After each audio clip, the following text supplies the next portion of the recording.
Halo YouTube, jumpa lagi sama aku, Bayu Prakoso di Raja Autocar. Mobil kalian dipakai seminggu sekali, rusak. Mobil ojol, sehari dipakai 12 jam. Bahkan jarak totalnya mencapai 300.000 kilometer. Awet-awet aja. Kenapa teman-teman bisa kayak gitu? Apakah mesin mobil ojol itu berbeda dengan mobil-mobil pada umumnya? Atau mungkin ada rahasia nih yang disembunyiin si drivernya. Nah, teman-teman, di video kali ini aku mau kasih tips sama kalian. Ya, kira-kira ada 7 tips lah.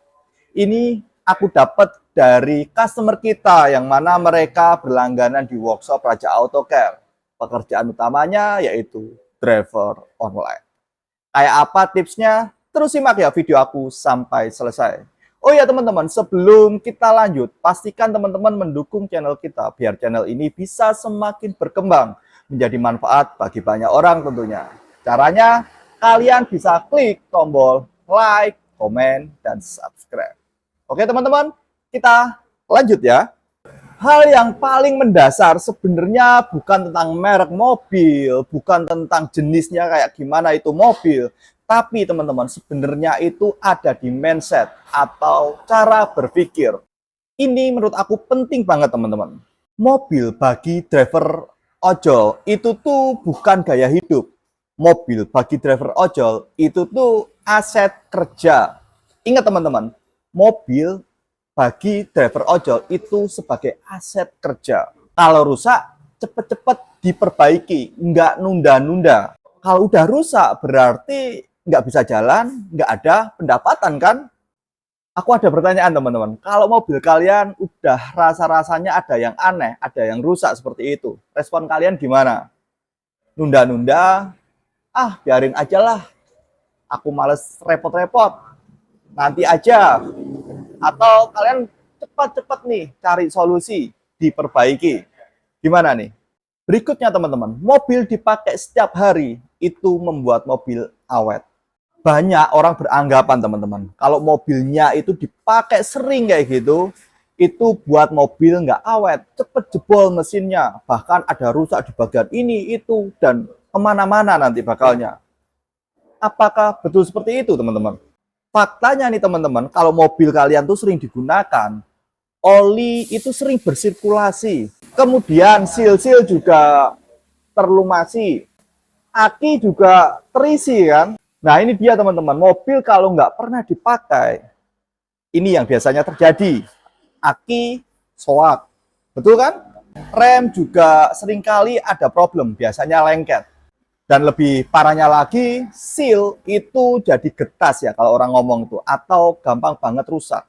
Penjelasan sederhana seperti ini teman-teman.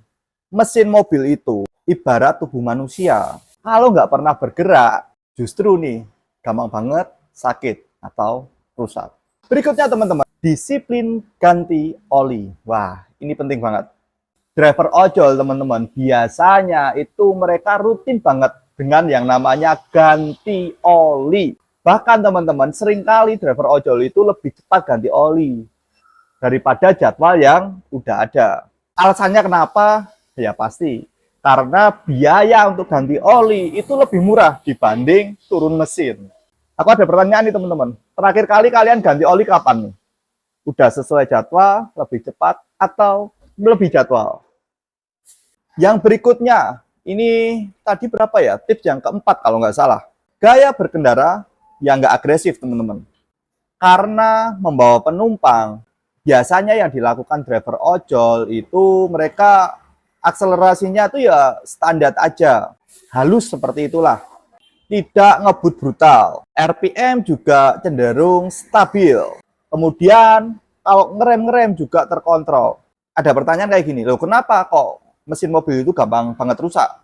Mesin seringkali cepat rusak itu karena mesin masih dingin langsung digeber. Itu beresiko. Kemudian sering injak gas mendadak. Wah, kita santai tiba-tiba, wih, dibecet tuh pedal gas. Langsung RPM tinggi kayak gitu. Kemudian turun lagi, becet lagi. Wah, itu beresiko banget sih.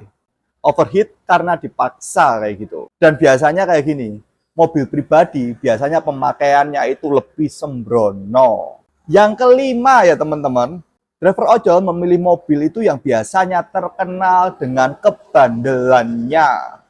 Driver ojol pasti nih memilih mobil itu bukan karena gengsi semata teman-teman. Mereka cenderung memilih mobil yang spare part-nya itu murah, mudah dijumpai, mesin juga ya nggak neko-neko lah, sederhana seperti itu. Kemudian kalau ada perawatan, hampir semua bengkel bisa menangani. Biasanya driver ojol itu memilih itu. Banyaklah untuk ojol itu memakai mobil yang sudah terkenal awetnya seperti Avanza, Brio, Innova. Jadi teman-teman, ini bukan cerita tentang merek yang terbaik, tapi ketahanan mesin dan keawetannya. Tips yang berikutnya teman-teman, driver ojol itu nggak nunggu rusak parah. Percaya sama aku nih teman-teman, mobil ojol itu biasanya diperhatikan banget. Begitu ada bunyi yang aneh-aneh, getar nggak wajar, indikator menyala, langsung tuh pasti dicari masalahnya. Driver ojol langsung cek, ada apa ya ini mobil.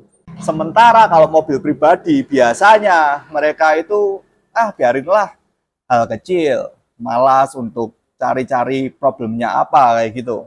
Hal kayak gini yang buat mobil itu rusaknya tambah parah teman-teman. Tips yang berikutnya teman-teman, rahasia besar sebenarnya itu apa? Rahasianya itu bukan masalah teknis teman-teman, tapi mindset. Driver ojol itu tahu, mobil itu aset untuk kerja.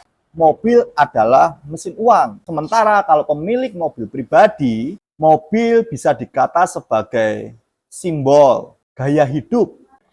Mungkin juga sebagai aset yang pasif seperti itu. Jadi perlakuannya pun jelas-jelas berbeda. Kesimpulannya ya teman-teman, mobil ojol itu awet karena dipakai rutin setiap hari, dirawatnya secara disiplin, tidak disiksa, cepat tanggap walaupun hanya ada masalah kecil di mobilnya. Berikutnya, mindset aset kerja.